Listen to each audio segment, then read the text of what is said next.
ka mifanoro mifanampy mifanabe isika menakavy ka fotoana zao hoe tena ilaina ny ananana olo-pirenena vanina mitantana ny firenena satria zay ny olana teto amin'ny firenena ity tsy nianatra ny politika ireo mpitantana ara-politika any amin'ny sehatra asa rehetrarehetra amin'ny androm-panjakana any amin'ny ministera ministra sy ny tany sy ny tsaiko député sy masamihafa dia zay mahay miteny any zay mahay tsaiko savolovava ozy ny malagasy sy ny malamavava reny any ny tena mahay an'le hoe teknika ny ina mo zany fiadivana toerana ngamba filazako azy ngamba ny tena marina fa reo manam-pahaizana kosa dia tsy nahay an'izay ataontsika hoe zay paikady afakely zay fa ny azy de tena hoe fahaizana fianarana no nataony nefa de ankehitriny zay de mampirisika manam-pahaizana rehetra mila isika miditra ao anatin'izay sehatra politika izay tsy ratsy io fa misy olona zay tsy nianatra ny resantsika izay no mivilana de mahatonga n'ilay hoe fitiavan-tanindrazana natao ambanin-javatra fa tsy natao vaindon-drarana hoe loha laharana fa aorinan'izay no misy intérêt foana io na tiana na tsy tiana ninina zavatra atao de tsy maintsy misy intérêt azonao na zay relation na ina na vola sy masamihafa fa ilay fitiavan-tanindrazana aloha tokony atao voalohany indrindra ilay fahaiza mitantana natao voalohany indrindra fianarana voalohany indrindra alohany hiditra anatin'izay ka zay no mahatonga antsika hoe manararaotsitsika amin'izao fotoana ny fametrahana ny rafitra vaovao satria rehefa miva moa ny gouvernement de fantatra eto Madagasikara fa miva daholo koa ny mpitantana rehetra ambony rehetra mba hodinihana tsara mba ireo manana ny traikefa manana ny fahaiza-manao no apetraka amin'ny toerana amin'ny fisaza azy fa tsy hoe rehefa avako ty ka namanamako ty de apetraka amin'ity de zavatra tsy hainy akory de mivilana lay fitantanan-draharaha zany rehetrarehetra zany de ianarana avokoa satria raha apetraka amin'ny toerana tsy hainy le olona zay nomenao na hotendrenao de fatary fa mampiditra anaty lavaka zany tsika an'ilay firenetsika an'ilay ministeratsika an'ilay toerana zay andreketany raha toka tsy vao lanjalanja tsara zay zavatra zay io moa zany matetika eto Madagasikara moa mandeha zay hoe népotisme zay hoe ino mpiavana sy masamihafa na ino moa zay tamin'ny radio hoe rehefa foko avy ary de manomboka any amin'ny gardien ka hatrany amin'ny ministre de foko ray tsy mety zany tompoko lasy tompoko vavy fa fotoanan'izao iovana fa malagasy tika rehetrarehetra tsy misy tokony jerena foko tsy misy tokony jerena n'izany hoe loko na hoe sexe indrindraindrindra hoe lana vavy fa mitovy zony olombelona rehetrarehetra tokony mba hita ao avokoa ny mifangarona rehetra satria zay hoe sanatria hoe fametrahana ny sasany ankilabao na faniliana mahatonga an'ireny hoe lonilony ary io lonilony io no tena loza indrindra eto Madagasikara satria tsy mahasamy sio mivantana miteny marina ny tsiraray hafa matahotra hoe sao de voasambatra sao de gary satria de mahatokoa moa ny olona rehefa maneho ny heviny na milaza ny marina dia tonga amin'izay hoe fampirorona na fampitahorana na fampigadrany zay tsy ekeny zonombelona mihitsy misy ireny satria ny tena marina dia reny fampisehoana ny marina ireny ohatrany hoe namana mpanao gazety zay arovana hitateraka moa ny mpanao gazety mampiariny zonombelona izy ireny maneran-tany maro ny zavatra tsy fantatsika teto amin'ny firenena ity ka tsy ny mpanao gazety no namoaka an'ireny vao malomaly tsika ohatra fotsiny io gouvernement io taizany nafatara voaka malagasy moa fa hoe misy olana ny io androm-panjakana lehibe anankiroa io ny ao amin'ny fiadidinan'ny république sy ny gouvernement raha tsy mpanao gazety no nampafantatra antsika an'izany satria izy de manao investigation izy manadiady izy mijery akaiky izy amin'ireny zavatra sehatra rehetra nandehanan'ireny de io izy de mahafantatra hoe misavatra tsy milaminao misavatra tsy ary reny natonga antsika nafantatra hoe ay ve misy olana tokoa ka izy ary iny izy fa hitantsika fa mibaribary teto firenena zany hoe maro zavatra fantatra mpanao gazety satria tena nianatra an'izany izy ka zay mahatonga any miteny tokony mba mianatra koa tsika n'ity politique ity aloha va mitantana koa satria zay tsy fahafantarantsika ny asantsika zay mahatonga antsika hoe rehefa miteny marina mpanao gazety de samboritsika na hoe ampitahotsika nagadrentsika malimaly nisy an'ireny kidnapping reny koa tany Toamasina dia mpanao gazety nge tsy jiry fotsiny fa manadiady izy de kehitriny any porogazejena zany de menasy azy mianto sy masamy tsy mitsy zany tompoko lasy tompoko vavy fa fotoanany fanovana toe-tsaina fanovana comportement tsy mbola tara ho iao ny taranaka faramandimby de miandrandratsika mpitantana isika mpitondra fanjakana isika mpitarika rehetra isatokajiny ka mba andaotsika mba hiezaka mba iova amin'izay iova amin'izany rehetrarehetra zany amin'ny lafiny fitiava-tanindrazana moa no tena resantsika teto hoe mba atao voalohany Madagasikara izy no ataovy mbanjino hoe amin'ny fotoana ny tantanako de mba nisy zavatra niova zao zava-pitako fa sanatria hoe amin'ny fotoana ny tantanako de ohatran'izao ny loza metoko amin'ny fireneko fa loza ho an'izay mitondra loza ho an'ny fireneny ihany koa ka anay moa zany amin'ny mampalabe anay dia tsy kivy izay fa mampianatra isan'andro ka fotoanan'izao hoe ametraka rafitra isika izao azo saina hoe tsy misy manohitra firy moa zany amin'izao fotoan'izao io premier ministre na de hoe fa misy ihany moa zany miezaka manazava ny marina rehetra hoe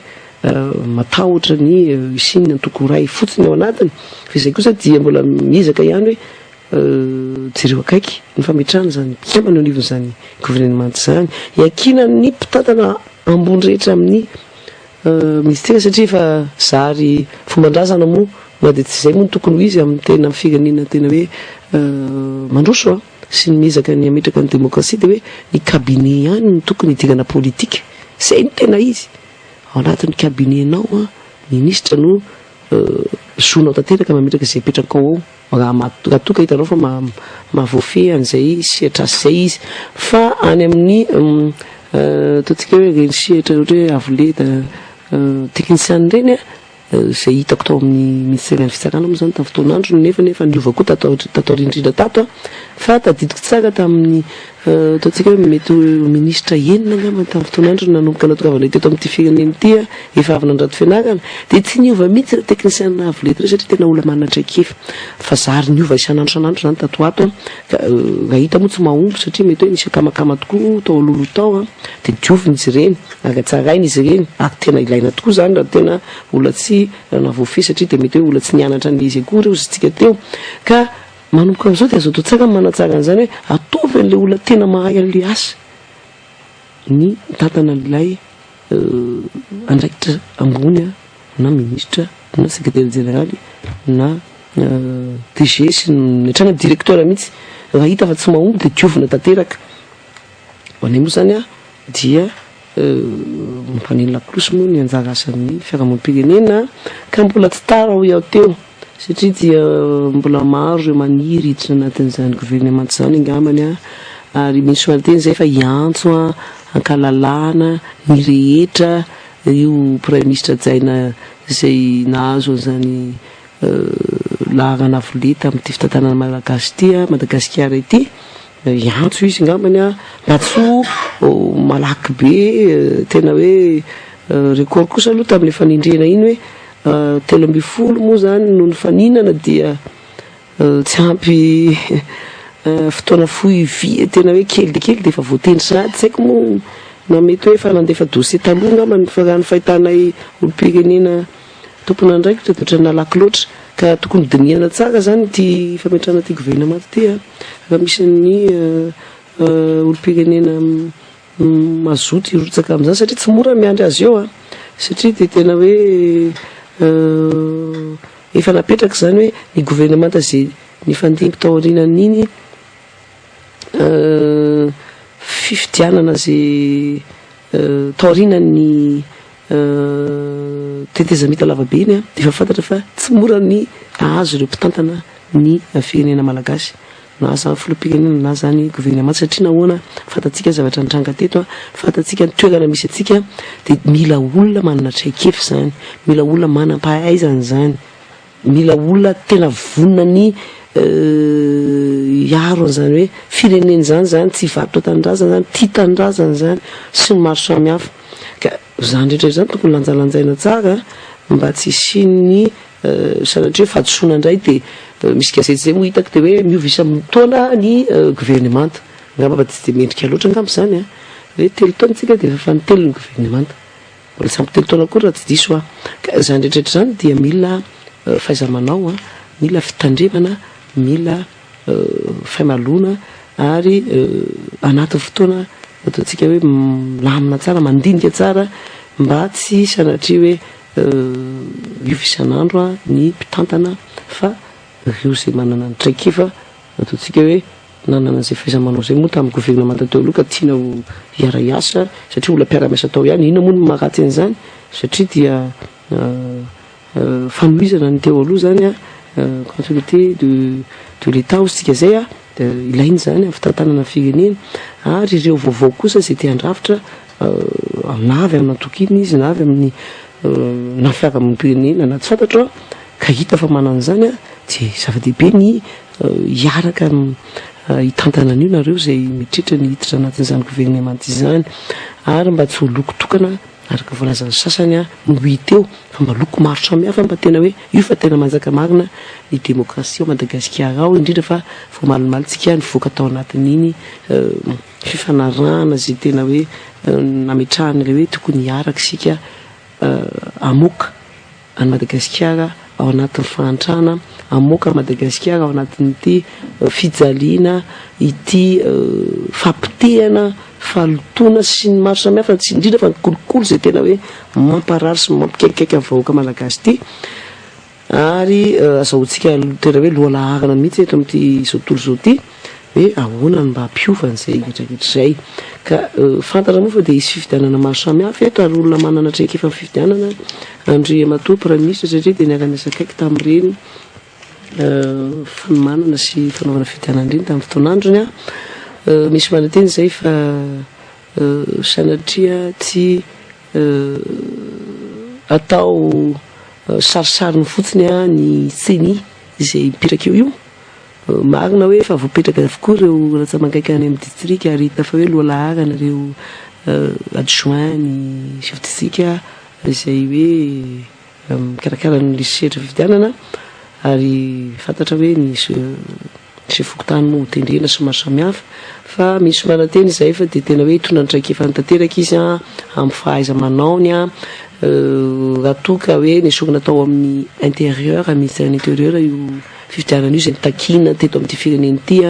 nitakiny ny antom-panotra tamin'izany andro zany namafisiny ireo